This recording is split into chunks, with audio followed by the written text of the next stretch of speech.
أستاذ شعيب شمسوتين الفادا قلتهما إسانين جنة إجا يادة ببلع إرجاء دعوة واحد كيسك أبو نوف قودني أكسم مو أكا برين ججباتك أبو اللي جمانومان دامني جراني ما إن شاء الله سجنتان كينيا جا سجنتان مير أجا بريرة تتفوفها أستاذني كينيا براس لفني جراني أكسم مو أستاذني كينيا داعين يروح الدويسن حوّتان هدو تاسكيس جروان تهيف والدور دوبان كان يسني فيه سنتها كانت هي آن سودان بريزيدنتي منامري نانو أوروميا شيخ غالي مختار جرول تجديد تلفون إسانيس أكا بريزيدنتي تيس إرجانو دبرسني أكا داعي تيس دعوة نفقرني إن شاء الله إسان تكبير أو يتران جرول تجديد تنافسي متني الله أكبر الله أكبر.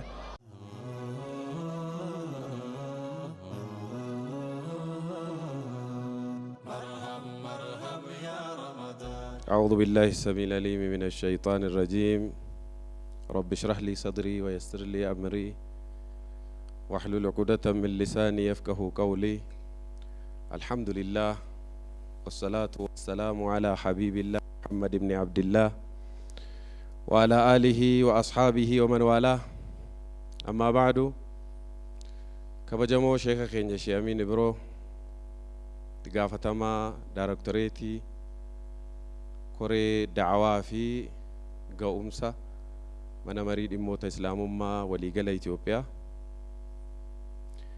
كبجما أستاذ شعيب شمسو تقافتما دايركتوريتي إجار سدرقو في دوبرتوتا من مريد إموت إسلام ما نانو أوروميا كبجما في جالتما دكتور محمد صالح درتا من مريد إموت إسلام ما مقالة شقر إتانا mana marii dhimmoota islaamummaa magaalaa shaggar kan ta'e ustaaza keenya ustaaz Adnaan Jaafar akkasuma ustaaz Gazaalii Abbaafiraa mana marii dhimmoota islaamummaa magaalaa Finfinneetti hoogganaa daayirektoreetii kabajamaa jaallatamaa daa'ii afaan hedduudhaan nu bohaarsu baadiyyaaf magaalaa addan baafne bakka hedduutti sagalee isaatti gammannu xaalibuu ridallah hooggantoota mana marii dhimmoota islaamummaa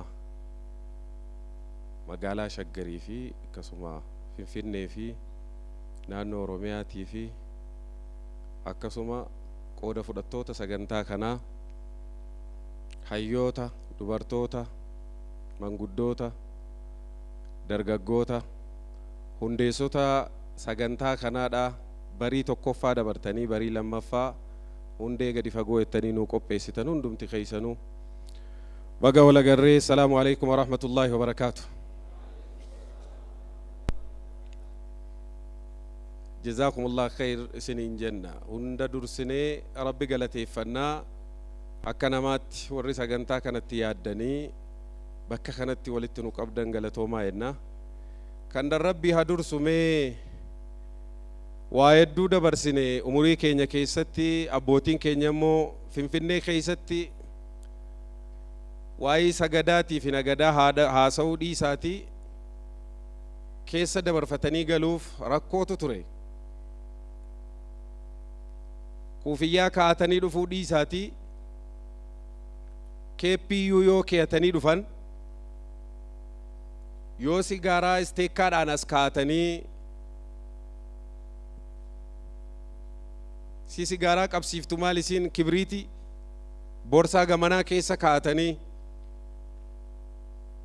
salaamnoo jedhaa akka nama amaariffa beekuu fi araadaa fakkaachuuf hoo sigaaraa qabsiifatan malee markaatoo dhufanii waa bitatanii galuu rakkoo gurguddaatu ture abbootii keenyaaf dur sun darbeera kan dabarse rabbii keessa nutu galateeffattanii gaariidha alhamdulillahi rabbil alamin waan inni amma haasa'e kana qe'ee nama guddaa wayiidha inni naannoo 4 kiiloo kana gaaf tokko seenaa kana nutti himan isaanumti guddaan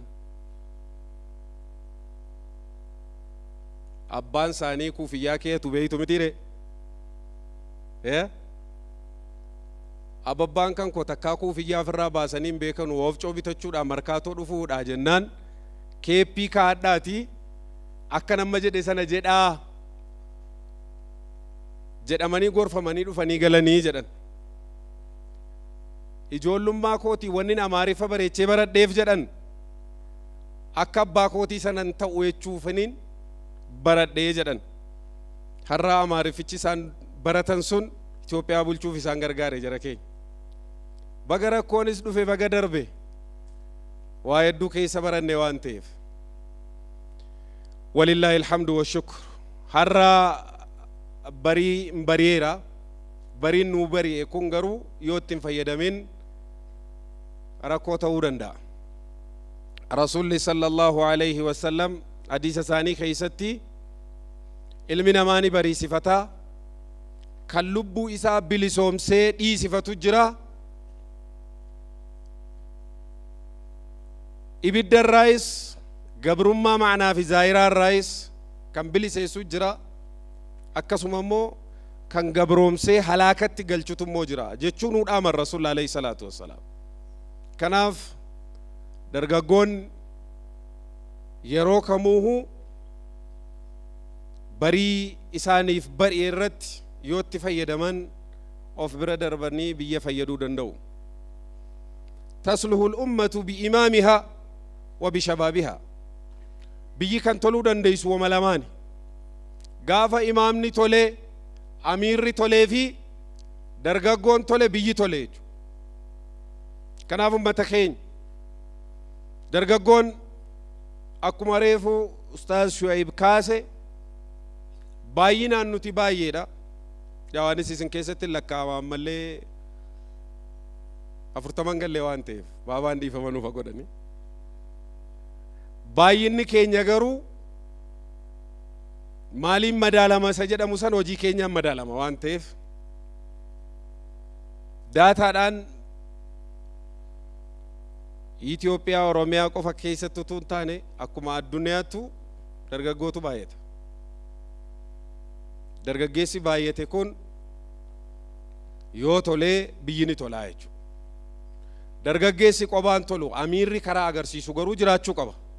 Kanaaf zamana Rasuulaa alayhi salaatu wassalaam achi duras gaafa diiniin fofokkatu yookaan babbadu namni diinii dagatu shabaabni diinii qabatu hin faarfame.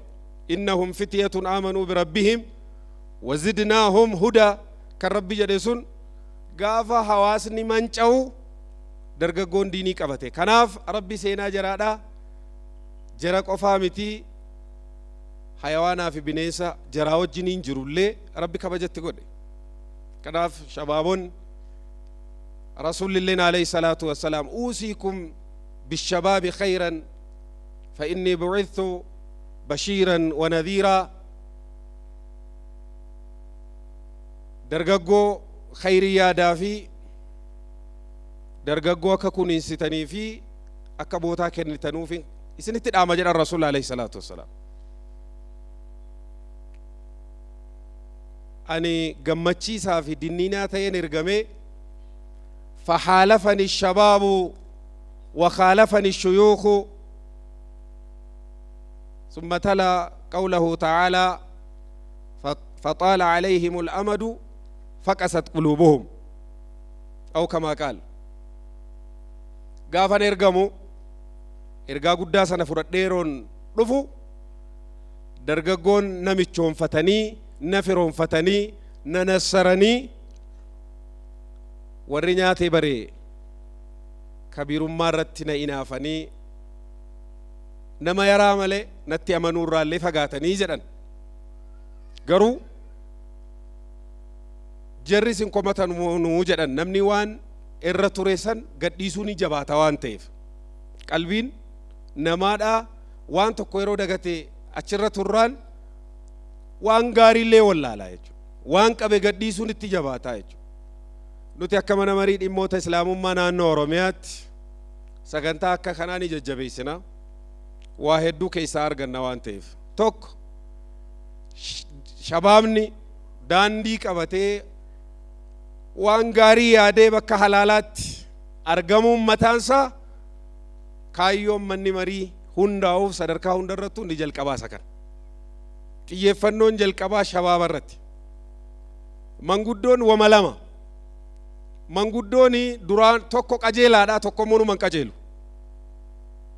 namni afurtama shantama booda dabarraani gorfamaadha innummaanuu mataansaa fixateera waan ta'eef amma akkamittiin toobadhaa akkamittiin ijoollee kan koo sirreessaadha malee xiyyeeffannaan isaa jechuudha. Inni kaan immoo ka qajeelus jiraachuu mala dhiisuunis ni mala. Kanaaf dargaggoo jechuun gogaa jiidhaadha yookaan muka jiidhaadha.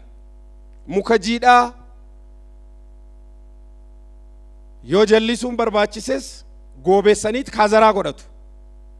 Yoo sirreessuun barbaachises immoo isa dabee yoo waqqaannaanii marii godhatu. Marii indittoonuu ነው እኛ የምንፈልገው። Kanaaf qeerroo fi qarree irratti manni marii dhimma islaamaa xiyyeeffachuu irraa kan ka'e daarektoreetii mataasaa danda'e dhaabee irratti sochii bifa haaraadhaan jalqabee jira. Gaafa isin bifa kanaan sochootan immoo isin bira dhaabbachuuf humna qabnu hundaan beekumsa qabnuu fi riisoorsii qabnuun isinii hojii jiraachuu keenya asumaan isinii ibsuu barbaada. Maal jettan? Akkasuma harki taraa walliqaa jedha Oromoon. Akkanaa miree manni marii dhimma islaamaa isin deeggarra gaafa jedhu garuu isinoo maal jettan?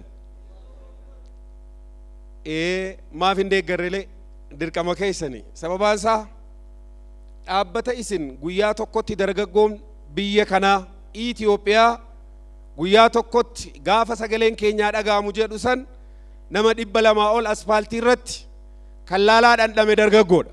Irra guddaansa kanuma manguddoonis keessa jiru. Santu sinii deebi'e majlisa jechuun isa taa'uu miti. Dura taa'aas miti immoo dura deemaadha malee inni amma jiru. Sinii galee dura taa'an isa dura taa'ee akka namni hin dabarre nama danquu jechuudha. Akkanuma kanaa miti. Yeroo baay'ee hiikkaansa akkas dura deemaatti nuuf jijjiiramu. Akkam jettan? Kanaaf gaafa dura deemaa argattan yoo duuka deemuu dhabdan immoo itti gaabbitu sinis. Kanaaf yoo wal argatan waa argatan rabbiin argatan wanni dhabame hin jiru waan ta'eef waan wal argataa jirru jedhee waan hin abdadhuuf hundi keessanuu bakka jirtanutti waan khayrii jalqabdan akka itti fuftan wanni jalqabame haa xiqqaatu haa guddatu istiqaamaa akka godhatu hunda caalaa gaafataa qofatuun ta'in kennaa akka taatanuuf hiree carraa argattan hundatti fayyadamtanii caaseffama jaarmaya khayrii ijaaramu hunda keessattuu yoo dandeessan dura ta'a yoo dadhabdan miseensa kanaan alatti bakka biraatti isin arguun barbaannu. Kanarratti waan dandeenyu hojjechuu nutis qophiidha. Sababaan isaa dhaamsa rasuulaatu jira alayhi salaatu wassalaam حبر هذه الأمة عبد الله بن عباس رضي الله تعالى عنه وأرضاه مالجد يفهم الخير كله في الشباب خيرين الرجودانسا يوكا هندم تسا درجو كيس جرايدا ياو درجتيس دبلتيجو كناف سواب جراس ربي قد سيبر warra torban arshii gaaddisa arshii dhaabbatu keessaa tokko eenyu shaabun nasha'a fi ibaadatillah dargaggeessa ibaadaa irratti guddate rabbi gabbaruu irratti guddate ka nafsiyyaa gabbaree miti ka birrii gabbaree miti ka fiqirii gabbaree miti waliigalaa irraa ka miidiyaa gabbarees miti namni wama lubbuu isaa tiif gabroome rabbi godhata. Kanaaf laalaa dargaggummaa keessatti namni laalaa ibaadaa dhadhame taanaan bashannana isaa ibaadaa kofla isaa waan ibaadaa isaa qabu fiigicha isaa waan ibaadaa isaa qabu bobbaa isaa waan ibaadaa isaa qabu barnoota isaa waan sawaaba isaa qabu yoo hojjete galanni isaa guyyaa qiyaamaadha imaamun aadilii wajjin amiira aadila ta'e wajjin warra qabeenya horee saddaqatee wajjin yaa subhaanallah mujaahida qabsaa shahiidee wajjin gaaddisa arshiidha bakka kabajamaa san dhaabbata. Kanaaf namuu bakka jirrutti amma gara Ramadaana tas dhufaa jira waan ta'eef waan khayrii nuu qabu hundarrattu akka bobbaanu hawaasa keenya akka deeggarru siniin jecha nutis akka mana marii dhimma islaamaa sadarkaa Oromiyaatti qofatu hin taane magaalota, godinoota, aanaa, ganda, masjiidatti shabaaba akka ofitti qabdan shabaabaa fi dargaggoo fi dargaggeettii wajjiniin malee bakka tokko ga'uu hin dandeenyu. Isinis immoo nu malee namni biraadhaa waa hojjechuu hin danda'u isa jedhus dingata akka nafsiyyaan wahayyii isinitti hin goone kan barbaachisu maali nuti xiqqaan guddaa kabajuu guddaan immoo xiqqaa guddisuudha. Kana nuudhaan rasuulli alayhi salaatu wassalaam akkanaa mire bifa kanaan miizana isaa eegnee yoo deemnee hin milkoofnaa.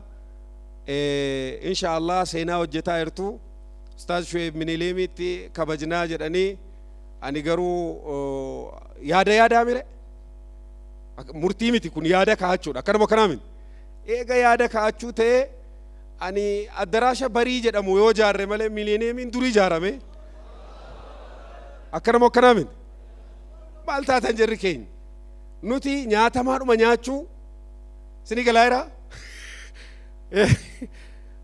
እንተው ጀርከኝ የተነቃበትን ነገር ሳይሆን አዲስ ነገር ፈጣሪ ስንሆን ነው ተጽዕኖ ፈጣሪ መሆን የምንችለው። ስኒ ገላጅራ ከሰ ዳዋዳሲ እርጋዳስ ዋንቴፍ ገልመኑቲ ከይሰጃ ተአጅሩ ከና ፕሬዝዳንት ዱራኒ አባዱላቱ ይጃረ ከነሞ ከናሚት አረቡቱ ኩን እንጅራ ነ ከይሰንቴኙ ዱጋ ገልመባ ገዳፍ አዳማ Junaidi jare ani visino galma kami jarre mal jatan jazakumullah khair. Assalamu alaikum warahmatullahi wabarakatuh.